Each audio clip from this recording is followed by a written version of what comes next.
Now that I've got you two alone, there's something I have to ask. I know we can get the hull drive working, but not without your help. Well, what do you mean? I bet we got some more James Bond talk coming up. I want you two to help me find the missing element we need to assure the completion of this project. What missing element? Yeah, what now? Not what, but who. Your old friend, Dr. Veltor Curtis. Dr. Curtis? But he's been captured by Hayano's people.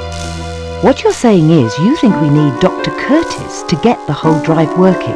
Yes, and as much as I admire and respect Dr. Navarro and Raz, we can't risk not having all the brain power possible to complete the job. I know, and they know, that without Dr. Curtis's help, they may never be able to get the hull drive working in time to save this planet. We've got to get Dr. Curtis here to help his colleagues work. And I'm depending on you two to help me make it happen. But Hayano has Dr. Curtis. You know how powerful he is. How are we supposed to find out where they're holding him? Besides, they may not even be holding him anymore. They may have already killed him by now. No, Hayano wants Curtis alive. Unless they've already sucked the information they need from his brain. You're right. That's always a possibility. But let's hope he's more valuable to them, undamaged. He's too important to them to risk damaging, as you put it. From what I hear, I sure wouldn't want anybody sucking any information out of my brain. Damn, I don't want any of that. It'd only take a second. Anyway, she's not here anymore. We've got to complete it. Yeah. ITP told me to keep an eye on Veltor. So my job was probably to make sure that people like you wouldn't bother him. You're probably right. That means I don't get to see Karen, huh? My heart bleeds. What have you got? My sources tell me that Hayano turned Dr. Curtis over to his government partners, and they've taken him out of the country. The location was classified, but I found out it's South America, with accommodation at Jamal Galder prison. He's in Jamal Galder prison? No one's ever escaped from Jamal Galder. Jamal Lama prison? What the hell is that? Jam al Galder prison. They call it Hell on Earth. It's reputed to be the most impregnable prison ever built. So all we have to do is break into a prison known as the most impregnable prison ever built. That figures. I can't believe I'm saying this, but I actually agree with Akano here on this one. I've studied this prison in training classes, and from what I've learned, it really is impregnable. It's level A maximum security in the middle of dense jungle with anti-gravity scramblers all around it to stop hovermobiles, and it's guarded by killer robots scattered throughout the bush. Jamal Galder prison has a perfect record. No one has ever got out of it alive. I can get in, and get Veltor out. Please, tell us how.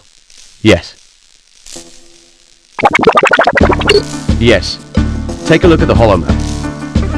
We will approach in a hovermobile up to the perimeter of the anti-gravity field. We then go into the jungle on foot. On foot? Or should I say, you two will go into the jungle on foot. You must be very careful. As Chris said, the jungle is filled with robots armed with laser guns. The only way to make this work is for you to split up. One of you will take the west route, and the other the south route. Whoever goes west is the one who will rescue the doctor. The one who goes south will travel downriver by raft and disable the anti-gravity device. When both missions are completed, we will meet at the designated location outside the prison, where I will pick you all up in the hovermobile. Then we can make our escape and bring the doctor back here to safety, where he can begin to help his colleagues rebuild the hull drive. You make it sound so easy. Oh, it's easy all right when you do it on a holomap. All right. I didn't mean to make it look so easy, but we can do it. The laser guns are our first problem. They automatically incinerate anything that moves other than the prison guards. If they shoot anything that moves, what about the animals in the jungle? But there aren't any real animals in the jungle. They're sophisticated robots built to look like animals. Robot guards just as deadly as the human ones. Oh, great. So how are we supposed to get past these laser guns and robots? The lasers take 3 seconds to regenerate after each burst. That means we have a 3-second window. We set up a decoy for the gun to fire on and then use the 3 seconds to move past it. By continuing this maneuver, we can move through the jungle. The robots will have to be handled on a one-to-one basis. So what happens if we get hit? Oh, perfect. If we get hit, we're crispy critters. You're not going to get hit if you keep moving and stick to our plan. Maybe I should paint a bullseye on my arse, huh? Good idea. I've got some paint. Thanks, pal. As usual, I can always count on Officer Chris here to lend a helping hand in my time of need. That's right. Osaka? I was just thinking, since Chris and I can both pilot a hovermobile, why aren't you one of the ones running around in the jungle dodging laser guns? Oh, well, I can explain that later. But right now, we'd better get moving. Time is our enemy, you know. And we've got a lot of preparations to make. Let me know when you're ready to go.